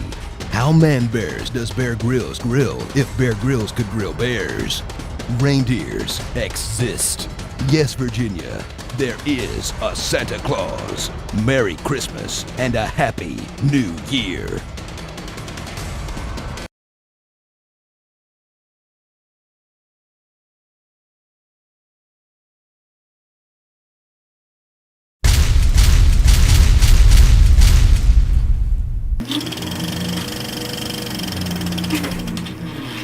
From the guy who came straight out of Compton and ended up in Are We There Yet? Comes the most popular Black Friday besides Black Friday and Rebecca Black's Friday. Before the release of Ride Along, lace up your chucks for another mid-90s classic you can't stop quoting. Damn! You got knocked the f*** out, man! My neck! My back! My neck and my back! Chris. Bye, Felicia. That has no actual plot whatsoever. Anything else happen? No. Experience a movie without a single white guy in the cast. It's kind of like a reverse Lord of the Rings. Meet man-child Craig when he's fired for stealing from work and his friend Smokey gets caught stealing weed. They'll make things right by stealing money this guy stole from someone else. It's kind of like Robin Hood, if he stole from the poor and gave it to a guy named Big Worm. What's up, Big Worm? Experience a film that's like a Spike Lee joint, but with fewer morals and more actual joints. Prepare to learn more practical lessons like get high. I'm gonna get you high today. Fight dirty. And don't get catfished. God damn! But most importantly, get high. Man, ain't nothing wrong with smoking weed. Put it in your mouth. Watch Ice Cube pave the way for Ludacris, 50 Cent, and LL Cool J as the first good rapper to suck at acting. Anyway, what you doing up so early? And watch Chris Tucker in the role that launched him into Rush Hour stardom and post-Rush Hour obscurity. Seriously, what the hell happened to Chris Tucker? Get ready to laugh at a film that would be super offensive if it were written by a white guy, featuring Asian stereotypes, Using papers. Latino stereotypes,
you.